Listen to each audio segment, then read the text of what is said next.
Hello बच्चों, कैसे हो आप सब। तो लास्ट क्लास में अपन ने जो बात की थी वो बात की थी क्रिस्टल फील्ड थ्योरी के रिगार्डिंग। और अपन ने क्रिस्टल फील्ड थ्योरी के अंदर ऑक्टाहेड्रल कॉम्प्लेक्स में स्प्लिटिंग देखने का काम किया था। उसी को थोड़ा सा रिवाइज करते हुए अपन आगे की क्लास को फॉरवर्ड करने का काम करेंगे। जैसे कि अपन ने जो कल बात की थी, पहले अपन उसके रिगार्डिंग थोड़ी सी बात करने चलते हैं। देखो, जो कल अपन ने बात की है वो बात की है इन ऑक्टाहेड्रल कॉम्प्लेक्स।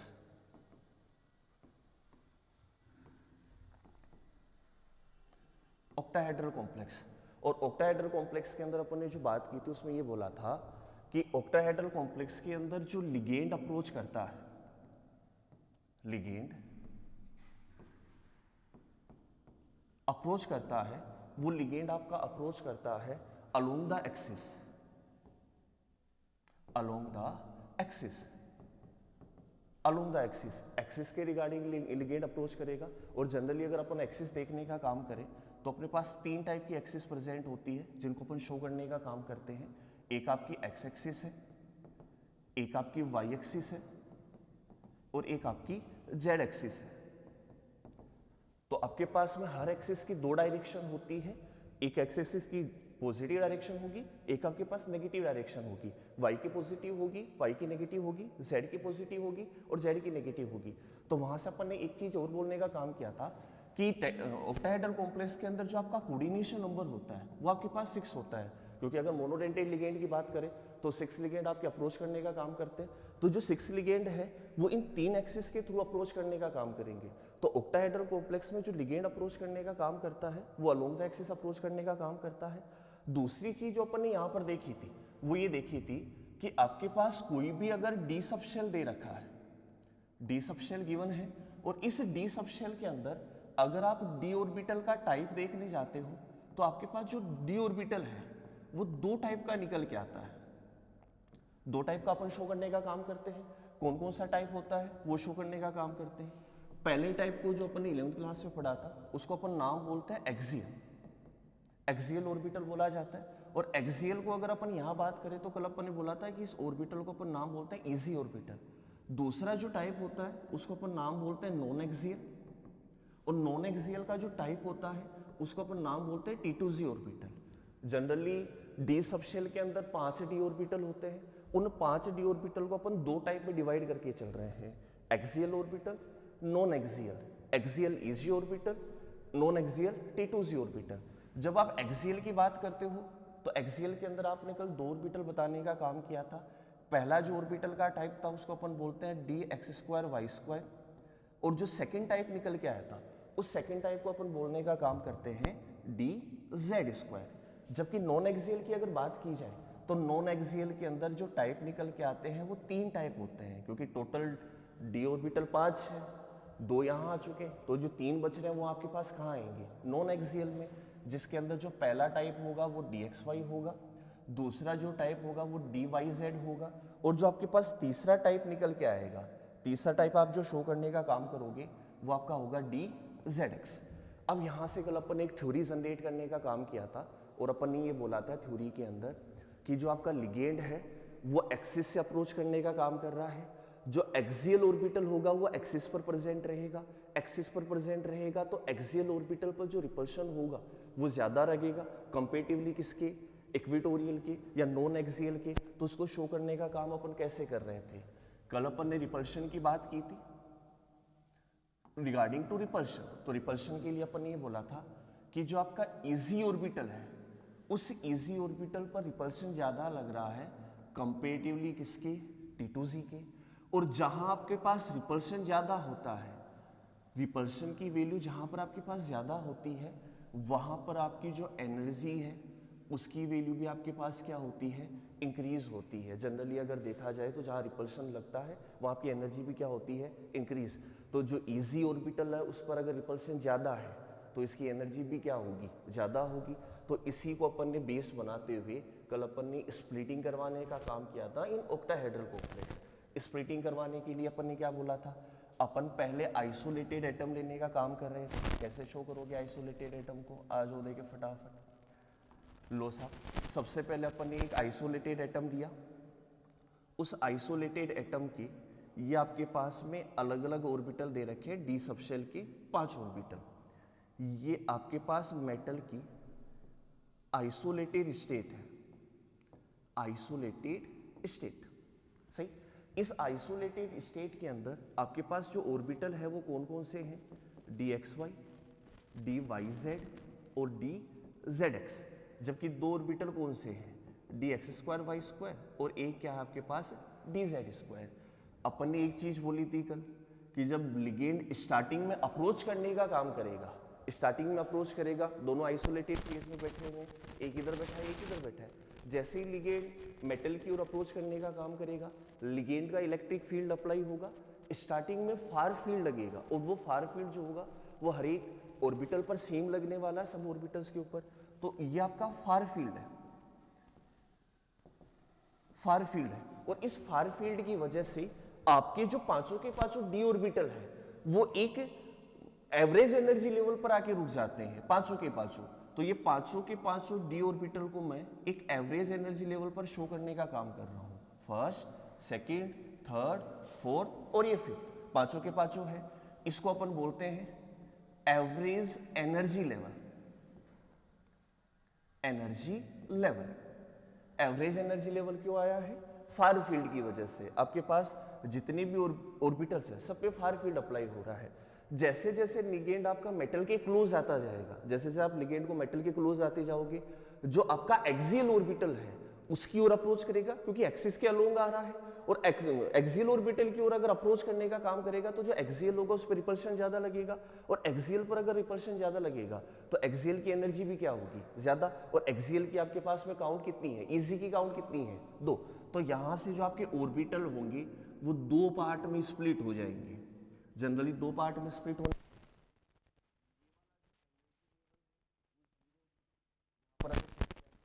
सारे एक जगह बैठे हैं। यहां से जो अप जा रहा है उसकी एनर्जी इंक्रीज हो रही है, यहां से जो डाउन जा रहा है उसकी एनर्जी क्या हो रही है? डिक्रीज। अप कितने जा रहे हैं? 2 ऑर्बिटल, ये लो सा, ये फर्स्ट और सेकेंड। कौन कौन से जा रहे हैं? नेम शो कर दो। इसको अपन नेम बोलेंगे इजी। इजी में कौन कौन से हैं? एक है आपका d x square y square और एक आपका कौन सा दे रखा है? D z square. जबकि अगर अपन बात करें नीचे जो लोअर एनर्जी में जाएंगे वो आपके पास है 3, 1, 2, 3, जिसके अंदर आपका होगा d x y, d y z और डी जेड एक्स। और इस ऑर्बिटल को अपन नाम बोलने का काम करेंगे T2C। जनरली यही बोला जाएगा। अब इसको शो करने का काम कैसे करते हैं? आ जाओ।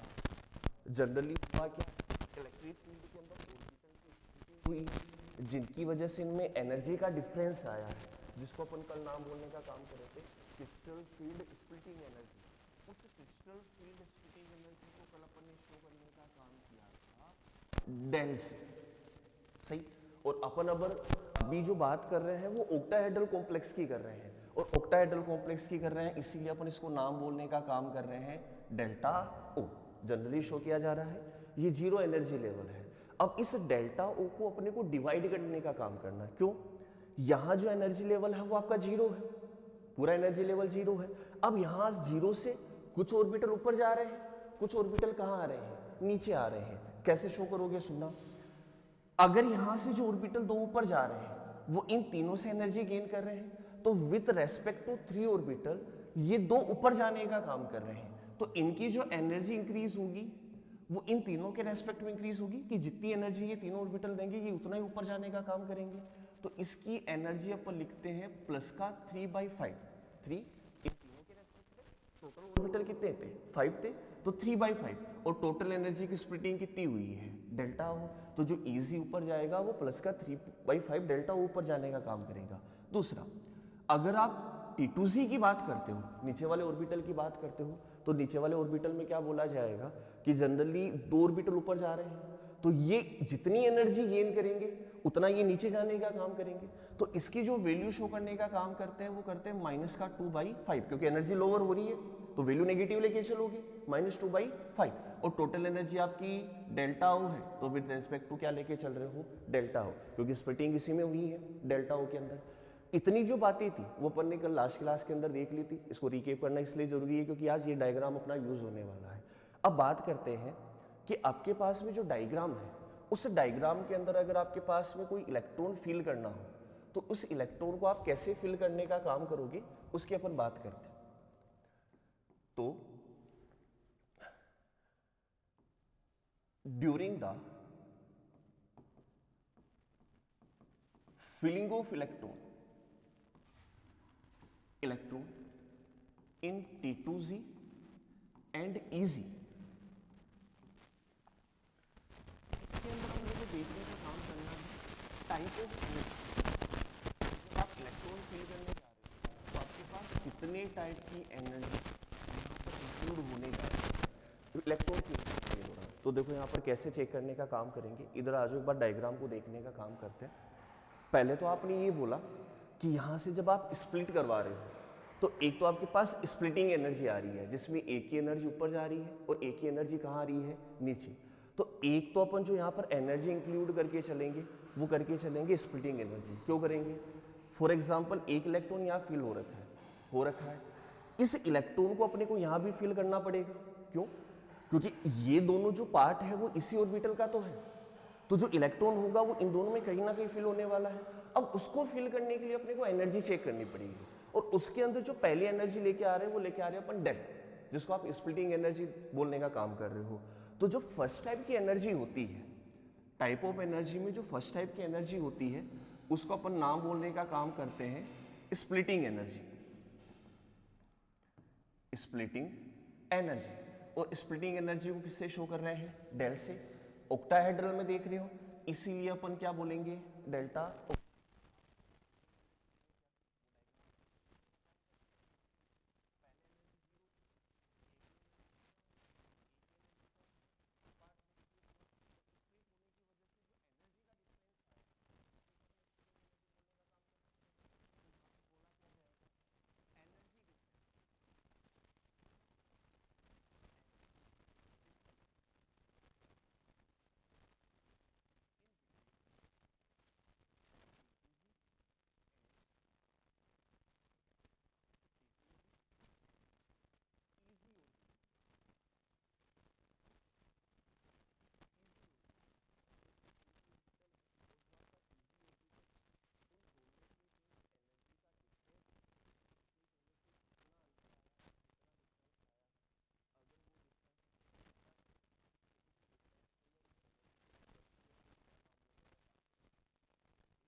Pairing of electron in A orbiter, pairing of electron in A orbiter, orbital के अंदर इलेक्ट्रॉन की पेयरिंग करवाने के लिए जो आपको एनर्जी की नीड पड़ेगी, उस एनर्जी को ही आप यहाँ नाम क्या बोलने का काम करोगे, पेयरिंग एनर्जी। जनरली जब आप किसी भी ऑर्बिटल में या किसी भी शेल के अंदर, सब शेल के अंदर इलेक्ट्रॉन फिल करने जाते हो तो पहले आप सिंगल सिंगल इलेक्ट्रॉन फिल करते हो, उसके बाद आप इलेक्ट्रॉन की पेयरिंग करवाने का काम करते हो। तो ये जो इलेक्ट्रॉन की पेयरिंग हो रही है यहाँ पर, दो इलेक्ट्रॉन को जब आप एक दूसरे के पास लेके आ रहे हो, क्लोज लेके आ रहे हो, उस केस के अंदर आपको कितनी एनर्जी की नीड पड़ रही है, उस एनर्जी को ही जनरली क्या बोला जाता है, पेयरिंग एनर्जी। तो जो अपन ने लास्ट डायग्राम देखा था, उस डायग्राम के अंदर जब अपने को यहाँ पर इलेक्ट्रॉन फिल करने के लिए बोला जाए तो अपने को दो एनर्जी का ध्यान रखना है, स्प्लिटिंग एनर्जी का और पेयरिंग एनर्जी का। स्प्लिटिंग एनर्जी दोनों के बीच का energy difference, pairing energy electron को पेयर करवाने के लिए जो रिक्वायर्ड एनर्जी है वो आपकी पेयरिंग एनर्जी है। अब अपन आगे क्या करेंगे, इन दोनों एनर्जी का यूज करके अपन दो अलग अलग केस बनाने का काम करते हैं, क्योंकि इलेक्ट्रॉन तो अपने को फिल करने हैं, कैसे भी करके इलेक्ट्रॉन तो फिल करने पड़ेंगे, चाहे कॉम्प्लेक्स कैसा ही बन रहा हो। तो उस केस के अंदर अपने पास लिगेंड केवल दो ही टाइप के हैं, तो अपन दो केस बनाने का काम करें, क्योंकि दो टाइप की एनर्जी निकल के आई है। अब दो केस कौन कौन से होते हैं, आज उनकी बात करते हैं। सबसे पहले बात करते हैं टेबल बना के, एक साइड तो ले लेते हैं अपन केस नंबर फर्स्ट और एक साइड ले लेते हैं अपन case number second, case first और केस सेकंड। अब दोनों एनर्जी को देखने का काम कैसे करोगे, इधर आओ। सबसे पहले बात करते हैं in case of strong ligand. पहले केस में अपन लिगेंड को स्ट्रॉन्ग लेके चल रहे हैं एक बार, स्ट्रॉन्ग लिगेंड। अब स्ट्रॉन्ग लिगेंड क्या होते हैं आपको बताया हुआ है पहले से, ऐसे लिगेंड जिनके अंदर जो डोनर एटम है वो कार्बन या नाइट्रोजन प्रेजेंट हो, जनरली उनको अपन स्ट्रॉन्ग लिगेंड मान के चलते हैं। इस केस के अंदर अगर अपन बात करें तो वही दो टाइप की एनर्जी है, एक डेल्टा जिसको आप स्प्लिटिंग एनर्जी बोल रहे हो, एक पी जिसको आप क्या बोल रहे हो, पेयरिंग एनर्जी। इन दोनों में से किसकी वैल्यू ज्यादा होती है, आज उसकी बात करते हैं। तो लास्ट में जब अपन ने स्प्लिटिंग एनर्जी को डिफाइन किया था अभी तो उसमें अपन ये बोला था कि स्ट्रॉन्ग लिगेंड के केस के अंदर जब लिगेंड तेजी से अप्रोच करेगा, तो तेजी से अप्रोच करोगे तो स्प्लिटिंग जो होगी वो ज्यादा होगी, और ज्यादा होगी तो इस केस में आपकी जो स्प्लिटिंग एनर्जी है वो पेयरिंग एनर्जी के कंपैरिजन में हमेशा ज्यादा आने वाली है, अगर आपका लिगेंड कैसा दे रखा है, स्ट्रॉन्ग। तो इस केस के अंदर जो डेल्टा ओ है वो पी से ऑलवेज ज्यादा रहेगा, अगर आपका लिगेंड कैसा है, स्ट्रॉन्ग। केस सेकंड की बात करें, केस सेकंड में अपन क्या बोलने का काम करेंगे, अगर आपके पास में वीक लिगेंड दे रखा हो, in case of week ligand, week ligand, तो देखो वीक लिगेंड के केस में क्या बोला जाएगा, वही दो टाइप की एनर्जी है, डेल्टा ओ और दूसरी क्या दे रखी है, पी, पेयरिंग एनर्जी। अगर वीक लिगेंड के केस की बात की जाए तो वीक लिगेंड मेटल की ओर उतनी तेजी से अप्रोच नहीं करता जितना स्ट्रॉन्ग करता है, तो यहां पर स्प्लिटिंग होगी लेकिन उतनी नहीं होगी जितनी आपके पास किस में हो रही है, स्ट्रॉन्ग लिगेंड के केस में हो रही है।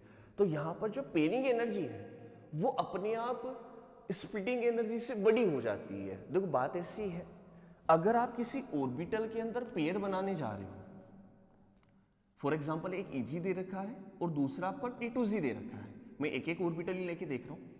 अगर आप पेयर बनाने जा रहे हो तो चाहे पेयर बनाने आप Eg में जाओ चाहे T2Z में जाओ, है तो दोनों ऑर्बिटल ही। तो पेयर बनाने जा रहे हो एक ऑर्बिटल में, चाहे ऑर्बिटल कोई सा भी हो, पेयर बनाने जा रहे हो तो एनर्जी रिक्वायर्ड आपको सेम रहने वाली है, तो पेयरिंग एनर्जी कभी भी चेंज नहीं होने वाली। अब चाहे स्ट्रॉन्ग लिगेंड आए चाहे वीक लिगेंड आए, पेयर बनाना है, उसके अंदर लिगेंड का कोई रोल नहीं है, तो जो पेयरिंग एनर्जी है वो कांस्टेंट है। तो फिर इंक्रीज क्या हो रहा है, वैल्यू इंक्रीज किसकी हो रही है, तो ध्यान से देखना एक बार, या पेयरिंग एनर्जी कांस्टेंट है लेकिन स्ट्रॉन्ग लिगेंड की वजह से स्प्लिटिंग ज्यादा होने की वजह से स्प्लिटिंग एनर्जी की वैल्यू ज्यादा आ गई। यहां पेयरिंग एनर्जी कांस्टेंट है, सेम है, लेकिन यहां वीक लिगेंड होने की वजह से उतनी स्प्लिटिंग नहीं हो पाई जितनी यहां होनी चाहिए थी, तो अपने आप पेयरिंग एनर्जी क्या हो चुकी है, ज्यादा हो चुकी है। तो वीक लिगेंड के केस में आपकी जो पेयरिंग एनर्जी की वैल्यू आएगी वो कंपेरेटिवली ज्यादा आएगी किसके, स्ट्रॉन्ग लिगेंड की, ठीक है। अब इन दोनों केस को अपन थोड़ा सा एप्लीकेबल करने का काम करते हैं यहां पर। अब देखो होता क्या है, डायग्रामेटिकली अगर शो करने का काम करिए, केमिस्ट्री की बात करें तो हमेशा प्रोसेस वहाँ जानने की कोशिश करता है, वहाँ रहने की कोशिश करता है जहाँ एनर्जी क्या है, कम, क्योंकि एनर्जी कम रहेगी तो ऑब्वियस सी बात है स्टेबिलिटी ज़्यादा आने वाली है। तो पहले अपन वो प्रोसेस कंप्लीट करवाएंगे जिसके लिए अपने को कम एनर्जी की रिक्वायरमेंट पड़े। जैसे for example in case of strong ligand अगर स्प्लिटिंग ज़्यादा हो रही है तो यहाँ से आपको छलांग लगा के यहाँ जाने में ज़्यादा एनर्जी की रिक्वायरमेंट पड़ेगी। भाई आपने क्या किया, एक एक इलेक्ट्रॉन फिल कर दिए अकॉर्डिंग टू हुंडे और पाउली के रूल के अकॉर्डिंग, एक एक इलेक्ट्रॉन फिल कर दिए। फिल करने के बाद अपने को ये बोला जाता है कि आपको पेयर बनाना होता है, लेकिन कंप्लीट फिल करने के लिए तो आपको करना क्या होगा, एक एक इलेक्ट्रॉन जैसे ही फिल करोगे तो जैसे ही नंबर 4 इलेक्ट्रॉन आएगा उसके लिए थोड़ी सी दुविधा आ जाएगी कि उसको T2Z में रखे या उसको कहाँ रखे, इजी के अंदर। तो उसके लिए अपने को 2 केस बना के चले हैं, जो एनर्जी कम रिक्वायर्ड है वो इजीली अवेलेबल हो जाएगी। जैसे स्ट्रॉन्ग लिगेंड के केस में आपकी स्प्लिटिंग एनर्जी ज्यादा है जबकि पेयरिंग एनर्जी कम है, तो कम है तो इजीली अपन एक्वायर कर सकते हैं, पेयरिंग एनर्जी को इजीली एक्वायर कर सकते हैं। तो पहले इलेक्ट्रॉन ये सोचेगा कि अगर पेयरिंग एनर्जी इजीली मिल रही है तो क्यों ना पहले पेयर बना लिया जाए, और जैसे ही पेयर बनाने की बात आएगी तो जो नंबर 4 इलेक्ट्रॉन होगा वो आपका कहाँ एंटर करेगा, T2Z में। तो अगर अपन बात करने का काम करें नंबर फर्स्ट केस में डेल्टा ओ की वैल्यू अगर P से ज़्यादा है तो इस केस में जो इलेक्ट्रॉन एंटर करेगा नंबर 4 वाला इलेक्ट्रॉन जो एंटर करने का काम करेगा वो एंटर करने का काम करेगा इन T2Z ऑर्बिटल, इन T2Z ऑर्बिटल। और जैसे इलेक्ट्रॉन T2Z ऑर्बिटल में एंटर करने का काम करेगा आपका जो कॉम्प्लेक्स बनेगा वो लो स्पिन कॉम्प्लेक्स बनेगा। लो स्पिन कॉम्प्लेक्स क्यों बनेगा वो भी अपन चेक करने का काम कर लेते हैं। आज वो देखिए फटाफट कैसे चेक करेंगे। फॉर एग्जांपल T2Z दे रखा है और T2Z में 3 ऑर्बिटल दे रखे हैं। आपने पहला फिल किया, आपने दूसरा फिल किया और आपने तीसरा फिल किया। अपन ने चौथे की बात की तो चौथा आपने बोला कि स्ट्रॉन्ग लिगेंड है तो कहाँ फिल करना है, T2Z में। अगर अपन इन 3 इलेक्ट्रॉनों की स्पिन की बात करें, तीनों की डायरेक्शन सेम है तो प्लस हाफ और ये भी क्या आ रहा है, प्लस हाफ। अगर तीनों की पेयरिंग को अपन ऐड करेंगे तो इस टोटल जो सबशेल है या तीनों ऑर्बिटल है उनकी स्पिन की वैल्यू क्या निकल के आ रही है आपके पास, 3/2। लेकिन जैसे ही आपने चौथा इलेक्ट्रॉन एंटर करवाया T2Z में, 1 2 3 3 इलेक्ट्रॉन आपने फिल कर रखे थे, चौथा इलेक्ट्रॉन T2Z में एंटर हुआ। अब इस ऑर्बिटल में अगर इसके स्पिन प्लस हाफ है तो दूसरे का स्पिन क्या होगा, माइनस हाफ, और ये दोनों एक दूसरे को क्या कर देंगे, कैंसिल आउट। तो इस ऑर्बिटल के लिए तो स्पिन की वैल्यू हो चुकी है 0, अब बच रहे हैं केवल 2, तो इसके लिए प्लस हाफ और इसके लिए भी वैल्यू क्या आ रही है, प्लस हाफ, और दोनों को ऐड करोगे तो वैल्यू आएगी 2/2। तो ये तो आ रहा था आपका 1.5, ये आपके पास वैल्यू कितनी आ रही है, 1। तो स्पिन की वैल्यू आपकी क्या हो चुकी है, कम हो चुकी है। इसी वजह से आपके पास में स्पिन की वैल्यू कम होने की वजह से ही यहाँ पर जो कॉम्प्लेक्स बनेगा वो कैसा बनेगा, लो स्पिन कॉम्प्लेक्स। अब बात करते हैं केस सेकंड में। आपने बोला वीक लिगेंड के केस में जो पेयरिंग एनर्जी होगी वो ऑटोमेटिकली बड़ी हो जाएगी स्प्लिटिंग एनर्जी से, क्यों, इतनी ज़्यादा स्प्लिटिंग हो नहीं पाएगी आपके पास में। तो इस केस के अंदर जो एनर्जी कम रिक्वायर्ड है पहले इलेक्ट्रॉन उसको फुलफिल करने का काम करेगा। तो कम रिक्वायर्ड कौन सी है, डेल्टा ओ है। अगर डेल्टा ओ कम रिक्वायर्ड है तो इलेक्ट्रॉन बोलेगा कि ये तो मैं इजीली अवेलेबल करवा सकता हूँ, तो ये इजीली ऊपर चला जाएगा। तो जो आपका इलेक्ट्रॉन एंटर करने का काम करेगा, एंटर करने का काम करेगा, वो एंटर करने का काम करेगा इजी ऑर्बिटल में, इजी ऑर्बिटल के अंदर। और अगर आपका इलेक्ट्रॉन इजी ऑर्बिटल में एंटर करने का काम कर रहा है तो इस केस के अंदर आपका जो कॉम्प्लेक्स बनेगा वो हाई स्पिन कॉम्प्लेक्स बनेगा, high spin complex, high spin complex बनने का काम करेगा। कैसे, ये भी चेक कर सकते हो। फॉर एग्जांपल आपने नीचे T2Z को शो कर दिया, ऊपर आप शो करने का काम कर रहे हो इजी को। आपने पहले एक एक इलेक्ट्रॉन T2Z में फिल किए, ये लो साफ फिल कर दिए यहाँ पर T2Z में एक एक इलेक्ट्रॉन। अब नंबर 4 इलेक्ट्रॉन फिल करना है, लेकिन लिगेंड वीक दे रखा है। अब वीक लिगेंड के लिए कैसे फिल करने का काम करेंगे, तो अपन ने बोला कि जो एनर्जी कम रिक्वायर्ड है पहले उसके अकॉर्डिंग चलना है। तो स्प्लिटिंग एनर्जी कम रिक्वायर्ड है तो स्प्लिटिंग एनर्जी के अकॉर्डिंग चलो, इजीली अवेलेबल हो जाएगी। तो इलेक्ट्रॉन T2z के बजाय फोर्थ इलेक्ट्रॉन कहाँ एंटर करेगा, इजी में। अब इनकी स्पिन तो आ रही थी 3/2, इसकी स्पिन आ रही है प्लस का 1/2, दोनों को जब आप ऐड करने का काम करोगे +1/2 + 3/2, तो स्पिन की वैल्यू आएगी आपके पास 4/2। तो यहाँ से 1.5 से आपकी जो स्पिन की वैल्यू है वो 2 आ चुकी है यहाँ पर कंप्लीटली। अगर आप देखने का काम करो तो वैल्यू आपके पास 2 निकल के आ रही है। इसीलिए अपन बोलने का काम कर रहे हैं कि आपके पास में जो स्पिन बनने वाला है, कॉम्प्लेक्स बनने वाला है, वो हाई स्पिन कॉम्प्लेक्स बनने वाला है। तो जनरली अपन ये 2 केस देखने का काम करते हैं, केस नंबर फर्स्ट है और आपका केस नंबर सेकेंड दे रखा है।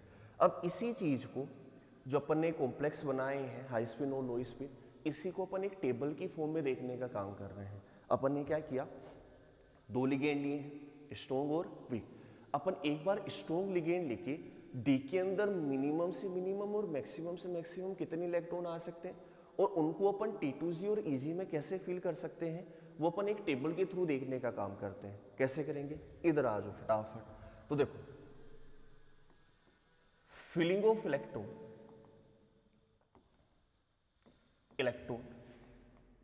in T2z and EG orbital,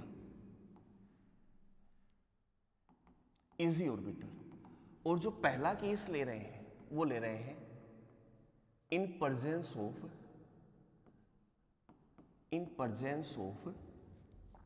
strong ligand, in presence of strong ligand. देखो कैसे चेक करोगे, एक छोटी सी टेबल बना रहा हूं मैं यहां पर और उस टेबल के थ्रू अपन देखने का काम करेंगे। जैसे यहां पर मैंने इलेक्ट्रॉनिक कॉन्फ़िगरेशन ले लिया, डी का इलेक्ट्रॉनिक कॉन्फ़िगरेशन ले लिया, यहां पर नंबर ऑफ इलेक्ट्रॉन ले लिए, number of electron in T2z and EG, T2z and EG। यहां पर अपन इलेक्ट्रॉन फिल करने के बाद अनपेड इलेक्ट्रॉन की काउंट देखने जा रहे हैं। अपने को एक रिजल्ट निकालना पड़ेगा लास्ट में जाके कि जब स्ट्रॉन्ग और वीक लिगेंड लिया जा रहा है तो आपके पास क्या डिफरेंस आ रहा है स्प्लिटिंग और पेयरिंग एनर्जी के बिहाव पर, वो अपने को चेक करना है। तो दोनों के लिए अपन टेबल बना के और एक फाइनल रिजल्ट निकालने का काम करेंगे कि कहाँ तो वैल्यू सेम आ रही है और कहाँ वैल्यू आपकी डिफरेंस आ रही है।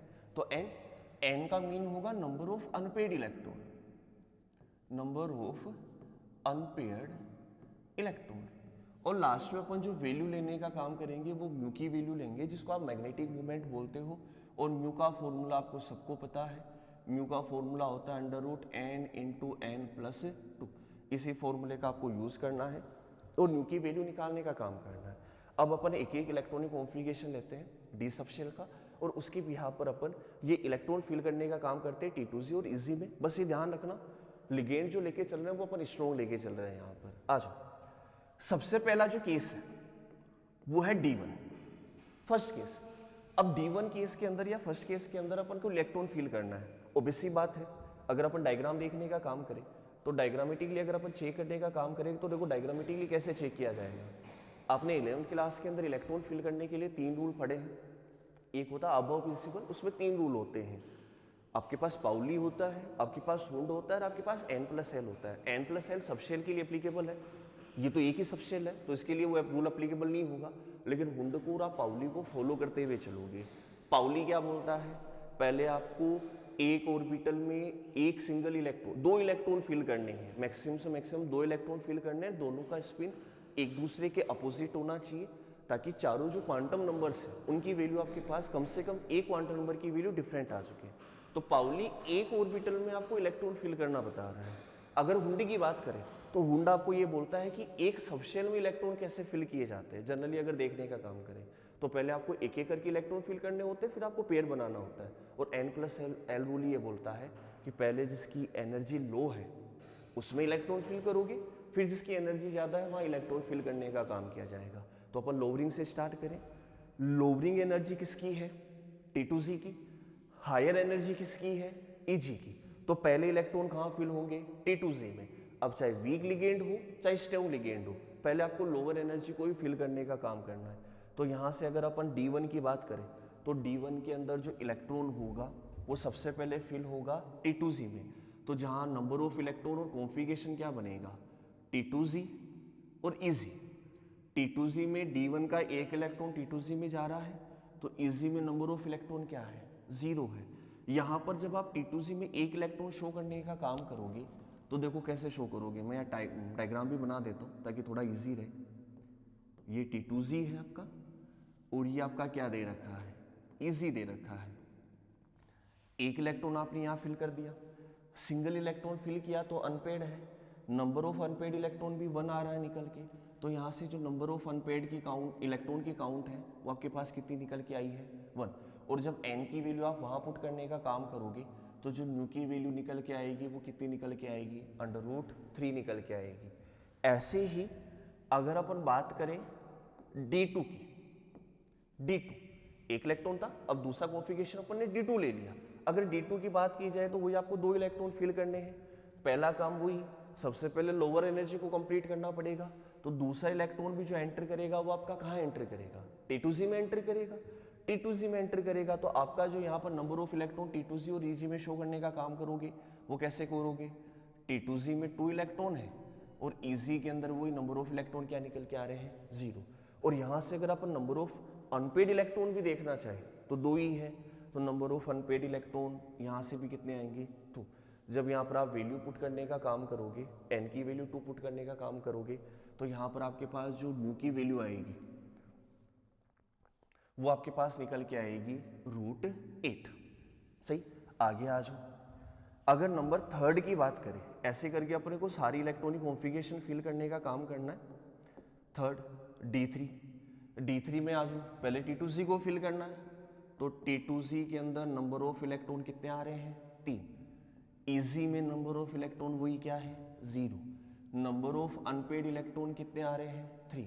और 3 वैल्यू पुट करके यहाँ से जब आप न्यू की वैल्यू निकालोगे तो न्यू की वैल्यू √15 आएगी आपके पास निकल के। ये आपके पास D3 तक बात हो गई। अब जो सबसे इम्पोर्टेंट है, जहाँ से सबसे ज़्यादा क्वेश्चन पुट होने की पॉसिबिलिटी है, वो इलेक्ट्रॉनिक कॉन्फ़िगरेशन है आपका D4, जो सबसे ज़्यादा इम्पोर्टेंट है। अब D4 में क्या किया जाएगा, स्ट्रॉन्ग लिगेंड ज़्यादा स्प्लिट करवाएगा, स्प्लिटिंग एनर्जी ज़्यादा होगी, तो लिगेंड बोलेगा या इलेक्ट्रॉन बोलेगा कि अच्छा हो सकता है, इससे अच्छा है कि जो एनर्जी कम रिक्वायर्ड है पहले वो कंप्लीट करो। तो पेयरिंग एनर्जी कम है तो इजीली पेयर बना पाओगे, क्योंकि कम रिक्वायर्ड है, इजीली अवेलेबल हो जाएगी।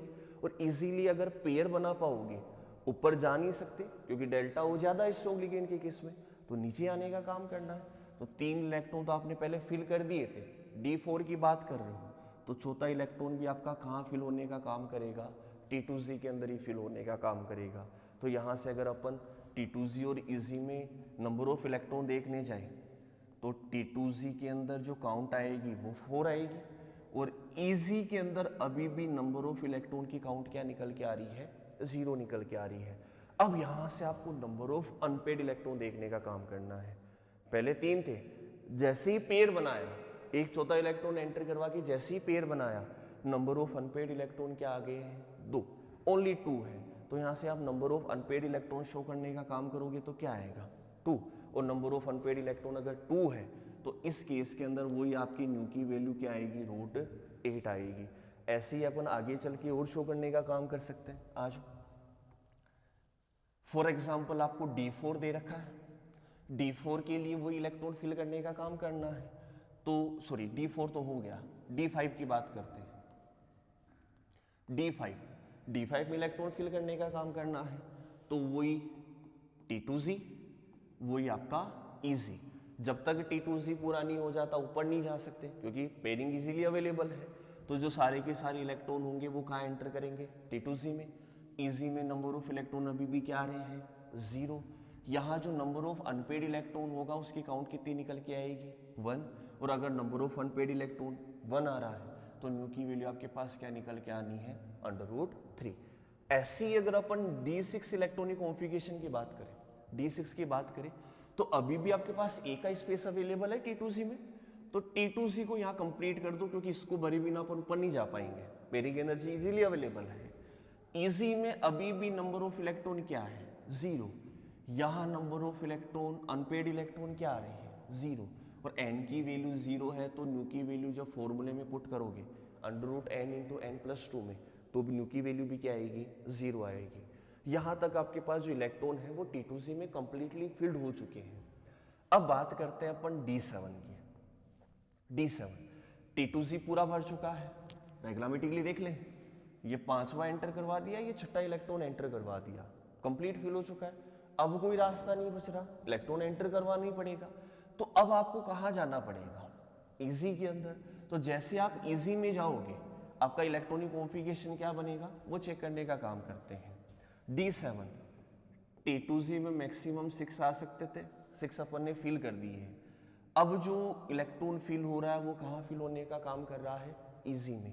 एक इलेक्ट्रॉन फिल किया, जैसे एक इलेक्ट्रॉन फिल किया, यहाँ तो पूरे के पूरे पेयर है तो अनपेड इलेक्ट्रॉन है नहीं, यहाँ आपके पास एक अनपेड इलेक्ट्रॉन निकल के आ रहा है। तो जो n की वैल्यू निकल के आ रही है वो कितनी निकल के आ रही है, 1। और n की वैल्यू 1 होगी तो न्यू की वैल्यू वापस से क्या आ जाएगी, √3। आगे आ जाओ, अगर D8 की बात करें तो D8 के अंदर इलेक्ट्रॉनिक कॉन्फ़िगरेशन बनेगा T2Z6 Eg में। अब तो Eg में एंटर करना है 2, 2 इलेक्ट्रॉन एंटर कराओगे, दोनों अनपेड होंगे, नंबर ऑफ अनपेड इलेक्ट्रॉन 2 आएंगे, न्यू की वैल्यू आपके पास क्या आने वाली है, √8।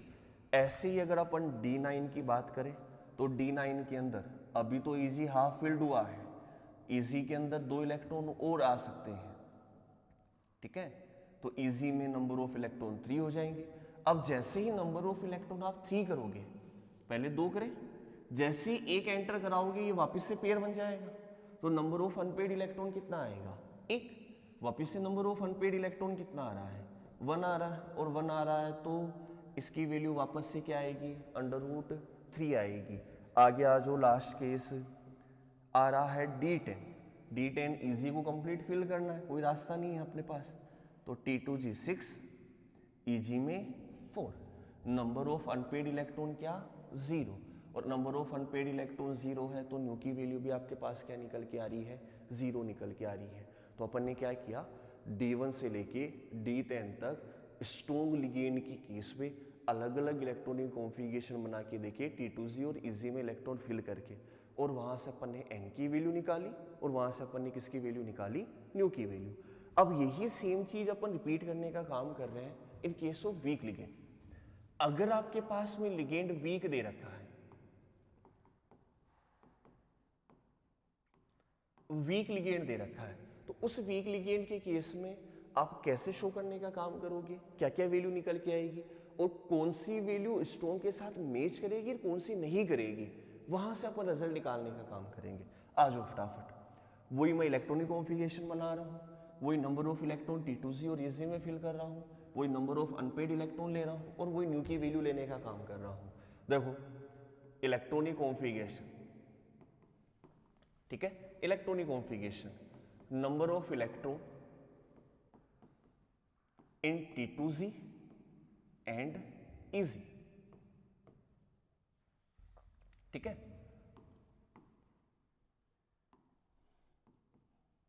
Eg, और लास्ट में n, वही नंबर ऑफ अनपेड इलेक्ट्रॉन, और लास्ट आपका जो कॉलम बच रहा है वो क्या बच रहा है, न्यू, जो आपके पास मैग्नेटिक मोमेंट की वैल्यू है। आज वो फिल करने का काम करते हैं। सबसे पहला इलेक्ट्रॉनिक कॉन्फ़िगरेशन वही D1 ले रहा हूँ, जैसे आपने स्टोन के केस में फिल किया था सेम आपको वैसे ही वीक के केस में फिल करने का काम करना है। क्यों, पहले लोअर एनर्जी फिल करेंगे, फिर हायर में जाना है कि नहीं जाना वो डिपेंड करेगा लिगेंड के ऊपर, तो वो तो बाद की बात है, पहले लोअर को तो पूरा करें। D1 के केस में सेम वही इलेक्ट्रॉनिक कॉन्फ़िगरेशन बनेगा, T2Z1, Eg में क्या आ रहा है, 0, n की वैल्यू 1 आएगी, न्यू की वैल्यू वो आपके पास क्या आने वाली है, √3 आने वाली है। सेम केस अगर D2 की बात करें तो अभी लोअर कंप्लीट नहीं हुआ है, T2Z में क्या आएंगे 2, Eg में इलेक्ट्रॉन क्या आएगा 0, इसकी वैल्यू आपके पास n की वैल्यू 2 आएगी क्योंकि दोनों के दोनों इलेक्ट्रॉन अनपेयर रहने वाले हैं। यहाँ जो न्यू की वैल्यू आएगी 1 कितनी आएगी 8। ऐसी ही अगर अपन D3 की बात करें तो T2Z अभी भी हाफ फील्ड नहीं हुआ है, एक ऑर्बिटल अभी भी वैकेंट है, तो तीसरा इलेक्ट्रॉन भी आपका यहाँ एंटर करेगा, और Eg में अभी भी नंबर ऑफ इलेक्ट्रॉन क्या रहेंगे 0, यहाँ n की वैल्यू 3 आएगी, न्यू की वैल्यू वही आपके पास √15 आने वाली है। सही, अब बात करते हैं जहाँ से डिफरेंस आना स्टार्ट होता है D4। आज जो D4 की बात करें, अगर अपन D4 की बात करना करें यहाँ पर D4 के लिए बात, तो उस केस के अंदर देखो अपने को क्या चेक करना पड़ेगा। मैं दोबारा से डायग्राम शो कर रहा हूँ। वही आपका T2Z दे रखा है, वही आपका क्या दे रखा है, EZ। ये T2Z है और ये आपका EZ है। आपने D3 तक एक एक इलेक्ट्रॉन फिल कर दिया 3 ऑर्बिटल के अंदर। अब आगे बात करते हैं। जैसे ही आप D4 जाओगे आप केस लिखोगे वीक लिगेंड, वीक लिगेंड, तो वीक लिगेंड आती है आपके दिमाग में आएगा कि पेयरिंग एनर्जी ऑटोमेटिक बड़ी हो रही स्प्लिटिंग से, तो इजीली स्प्लिटिंग को कंप्लीट करना है। स्प्लिटिंग आपकी इजीली अवेलेबल हो जाएगी और पेयरिंग एनर्जी थोड़ी सी मुश्किल रहेगी क्योंकि वैल्यू ज़्यादा आ रही है। तो जो स्प्लिटिंग एनर्जी अगर इजीली अवेलेबल रहेगी तो इलेक्ट्रॉन बोलेगा कि अगर मैं इजीली ऊपर जा रहा हूँ तो क्यों ना मैं पहले ऊपर ही चला जाऊँ। तो अगर D4 की बात की जाएगी तो D4 के केस में जो नंबर 4 इलेक्ट्रॉन एंटर करेगा वो कहाँ करेगा, EG में। क्यों, इस केस के अंदर ये जो डेल्टा है उसकी वैल्यू कम निकल के आ रही है किससे, पेयरिंग से। तो आगे आ जाओ इलेक्ट्रॉनिक कॉन्फ़िगरेशन लिखते हैं। D4 इस बार T2Z में नंबर ऑफ इलेक्ट्रॉन 3 है और एक इलेक्ट्रॉन जो आपका एंटर कर चुका है वो कहाँ कर चुका है, EZ में। यहां जब आप नंबर ऑफ अनपेड इलेक्ट्रॉन देखने का काम करोगे तो 3 तो यहाँ है और एक ऊपर आ रहा है, तो नंबर ऑफ अनपेड इलेक्ट्रॉन वो आपके पास कितने आ रहे हैं, 4 आ रहे हैं। और 4 के बिहाफ पे जब आप वैल्यू निकालने का काम करोगे, सही, तो आपके पास वैल्यू निकल के आएगी 24। ठीक है, आगे देखो साहब, इसी के अंदर आगे देखने का काम करें तो D4 की बात होगी। अब बात करते हैं D5 इलेक्ट्रॉनिक कॉन्फ़िगरेशन की, D5 की रिगार्डिंग। D5 में अगर अपन इलेक्ट्रॉन फिल करने का काम करें तो सेम चीज यहां पर है। D4 तक फिल कर दिया, 4 इलेक्ट्रॉन फिल कर दिए, 5वां इलेक्ट्रॉन फिल करना है तो वही आपको कहां फिल करने का काम करना है, EZ में, क्योंकि पहले इसको कंप्लीट करना पड़ेगा, पेयरिंग एनर्जी ज्यादा है। तो यहां पर जो इलेक्ट्रॉन फिल किए जाएंगे वो T2Z में तो 3 है और EZ में आपके पास कितने आ जाएंगे, 2। सारे के सारे अनपेड रहने वाले हैं तो नंबर ऑफ अनपेड इलेक्ट्रॉन कितने आएंगे, 5। और नंबर ऑफ अनपेड इलेक्ट्रॉन अगर 5 आएंगे तो जो न्यू की वैल्यू पुट करोगे तो अंडर रूट आएगी 35। न्यू की वैल्यू आपके पास n इंटू n+2 रूट से निकालने का काम करोगे तो 35 निकल के आएगी। अब बात करते हैं D6 की। अब देखो D6 में कैसे बोला जाएगा, क्या सभी के अंदर आपके पास एक एक अनपेड इलेक्ट्रॉन आ गया, क्या आ गया। अब अपन जो छठा इलेक्ट्रॉन या 6 नंबर का इलेक्ट्रॉन फिल करने जा रहे हैं वो इजी में तो फिल नहीं कर सकते, क्यों, क्योंकि हायर एनर्जी लेवल है, सबको इक्वलिटी मिल चुकी है। तो जैसे आपने स्टार्टिंग D1 से किया था वापस से आपको वैसे ही रिपीट करने का काम करना है। तो आज रिपीट करते हैं। तो जो नंबर 6 इलेक्ट्रॉन होगा वो वापस से कहां से फिल किया जाएगा, T2Z से। क्यों, क्योंकि सब में एक एक इलेक्ट्रॉन आ चुका है, अपन कंडीशन फुलफिल कर चुके हैं।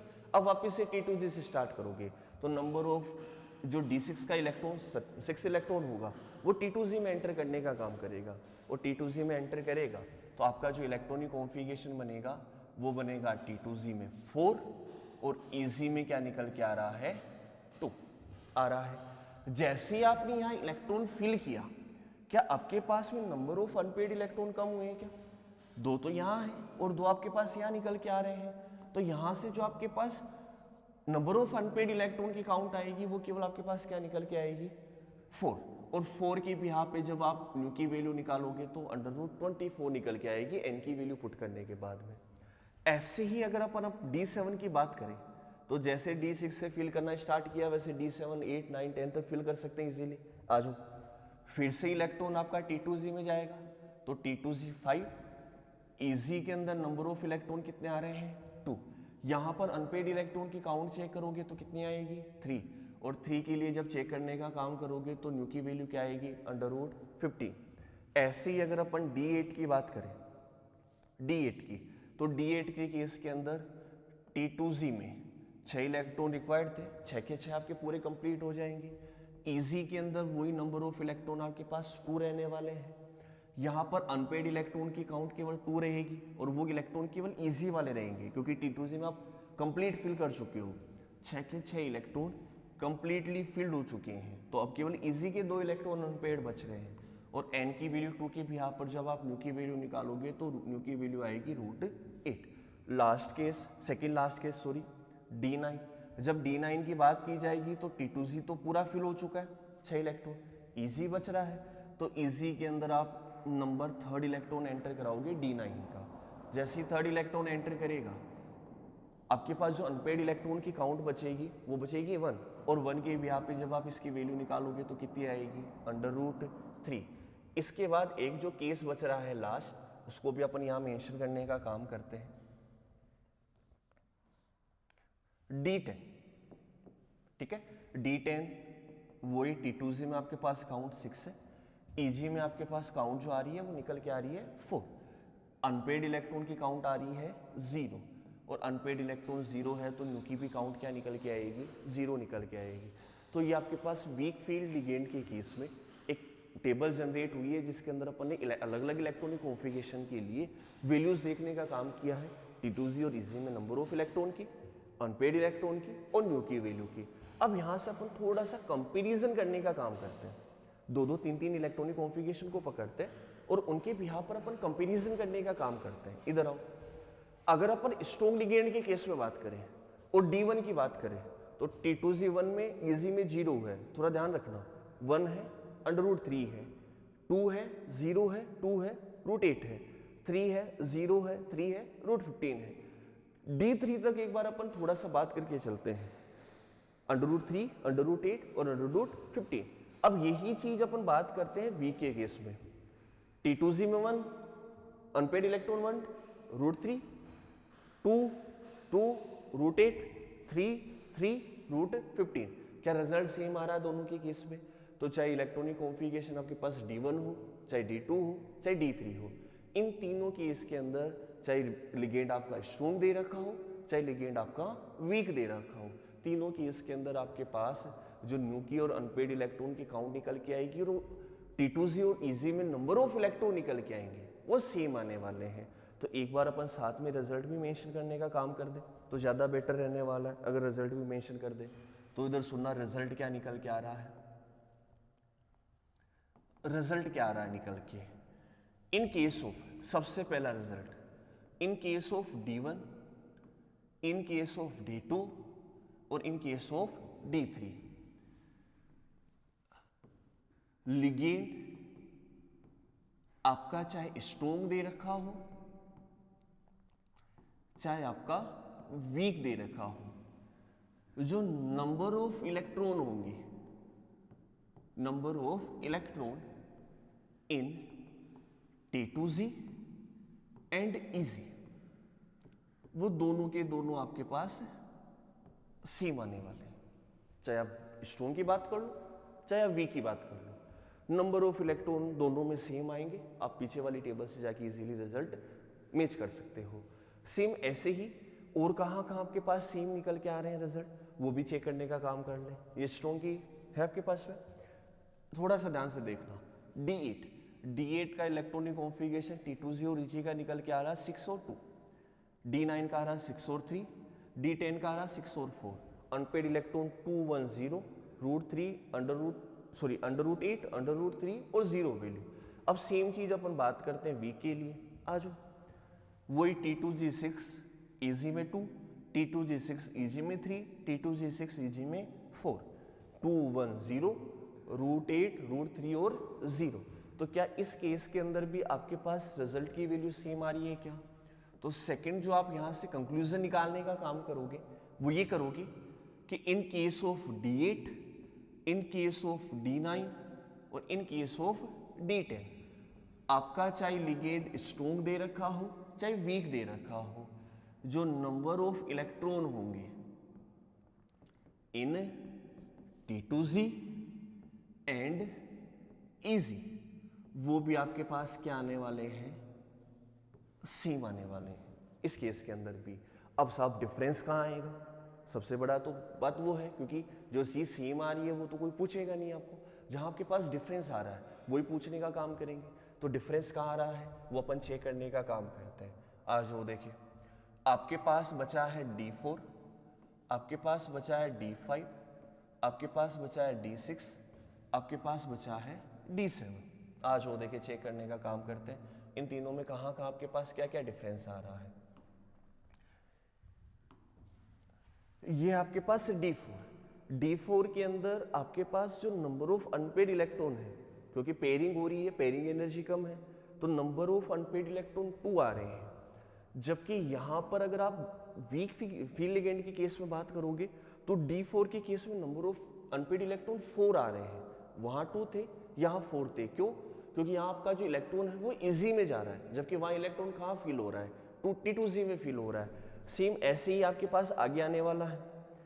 अगर आप D5 के केस में बात करते हो तो D5 के केस में नंबर ऑफ अनपेड इलेक्ट्रॉन क्या आ रहा है? 1। D6 के केस में बात करते हो, नंबर ऑफ अनपेड इलेक्ट्रॉन क्या आ रहा है? 0।